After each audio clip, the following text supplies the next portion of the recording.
Back in 2003, 20 years ago, it's 2003 is 20 years gross. ago. Math is so mean. It's just Math is fucking cruel. time is a harsh mistress. 20 years ago in 2003, there was a little movie with Jamie Lee Curtis and Lindsay Lohan called Freaky Friday that I admit I have not seen since the first time I've watched it. But it's considered a classic. Actually, a number of films have come out since that were very heavily inspired. Actually, there was Freaky just like 2 years ago, right? With Vince Vaughn. Vince and Vaughn, then, that's right. Catherine and the girl from Quantumania. Yeah, she was also from Supernatural. Right. It's fun. That was great. This itself really is a fun. remake, though, right? I Yes. mean, Freaky Friday Yes, was that because in and it of was itself Jodie is a remake. Foster in the original one? Yeah. Well, guess what? Since it's all the trend in Hollywood these days to go back to the nostalgia IP, it is now official. The Hollywood Reporter has announced and let the story come out that Lindsay Lohan and Jamie Lee Curtis are coming back to do a Freaky Friday sequel. the beginning of the Lohanescence. The Lohanescence is back, ladies and gentlemen. This comes to us from the Hollywood Reporter, who said the following. Disney is going back to the world of Freaky Friday. A sequel is in the works for the 2003 body swap comedy that starred Lindsay Lohan and Jamie Lee Curtis. The Hollywood Reporter has confirmed. Lohan and Curtis are expected to reprise their roles as a mother and daughter who wake up one Friday and find they have swapped bodies. Elise Hollander is penning the script to the sequel. All right.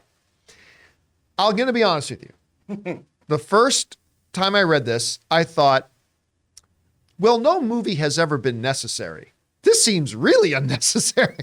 I mean, I did not see the part of it. Now, I will confess that after giving it a little bit more thought, the potential humor, like you go back to that original Freaky Friday, the humor of a teenage girl now in the body of a fully adult woman and what complications and whatever that would cause, and vice versa. Well, now they're two different ages. Actually, Lindsay Lohan is probably as old as Jamie Lee Curtis was when they first made that movie, or close to it, if nothing else. But now there's different age ranges. Now a just regular fully adult woman is now in the age of a senior citizen, and vice versa. There could be an opportunity for some interesting new humor. Look, I'm not going to lie and say that this interests me very much. It doesn't right now, but I could see why they take a swing at the bat at this. Anyway, Chris, are you one of these freakists? The Freaky Friday fans and whatever they call themselves. I don't like that. I've heard of them running around these streets. They're out in these streets. Yeah. But They're what do mostly you in the think sheets, about? though. Yeah, that's true. What do you think about this news? I think this is fun. I do really love Lindsay Lohan, and I wish her well, and I hope that she does well, because she had a really promising career back in the early aughts. She was really fabulous, and she was everywhere. And in this movie, she played guitar and she sang with a band. She sang the song Ultimate, and it was a fun little movie. The delivery. Thank you. So good for her if they want to do this. I'm not super jazzed about the idea here, just because I feel like it's going to be a whole bunch of look at me in a younger body jokes throughout, and I don't know how sustainable that is, right? As you know, because what is Jamie Lee Curtis, 60s or so?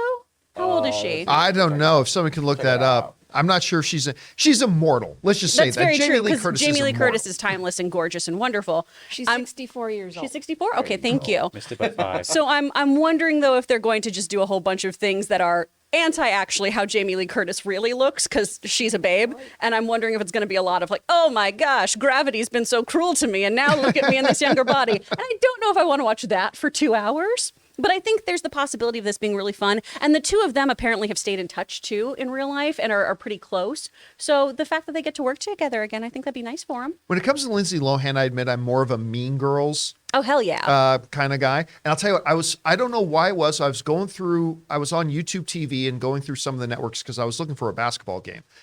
But I noticed that one of the networks was showing True Lies, which is my all-time favorite action film. It is my number one all-time favorite action movie.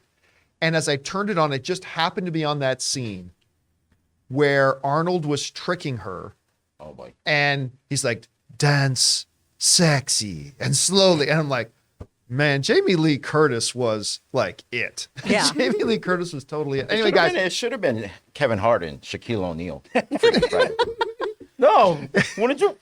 No, never mind. Well, no, because they already kind of did that with Kevin Hart in frickin' what do you call it? He did a Switch movie, like a Switch well, movie. Jumanji was kind of like Oh, that in yeah, a way. you're right, you're So right. they Got kind of that already did. Freaky Friday kind of trope of Yeah, so a being little in a bit different there. body. Anyway, guys, question is for you. What do you think about this? They are doing a sequel to Freaky Friday. Are you interested? Listen, I'm not, but I will say from an executive point of view, I would get why you'd take a swing at the bat at this. I know maybe it can work. Whatever you guys think, jump down to the comment section below and let us know your thoughts. We want to take a second to thank a sponsor of today's video, MasterClass. With MasterClass, you can learn from the world's best minds anytime, anywhere, and at your own pace. You can learn filmmaking from James Cameron himself, you know, the guy who made 3 of the 4 biggest films of all time. Improve your writing by taking screenwriting from one of the greatest who's ever done it, Aaron Sorkin. Or maybe learn how to make great comedic content by taking comedy by the one and the only Judd Apatow. And many of you guys know I'm a big poker guy, and I recently got a chance to sit down and watch Daniel Negreanu, one of the greatest poker players in the world, teach poker. It was absolutely fantastic. But guys, whatever you're interested in, there is a class for you with over 180 exclusive classes taught by the instructors you know and love. And you can explore lessons in any order you'd like across your phone, tablet, Apple TV, computer, and on the go with audio mode. Individual lessons range from about 10 to 15 minutes in length that fit easily into your everyday life. Guys, I highly recommend you check it out. Get unlimited access to every class, and as a John Campea Show listener, you get 15% off an annual membership. Go to masterclass.com/Campea now. That's masterclass.com/Campea for 15% off Masterclass.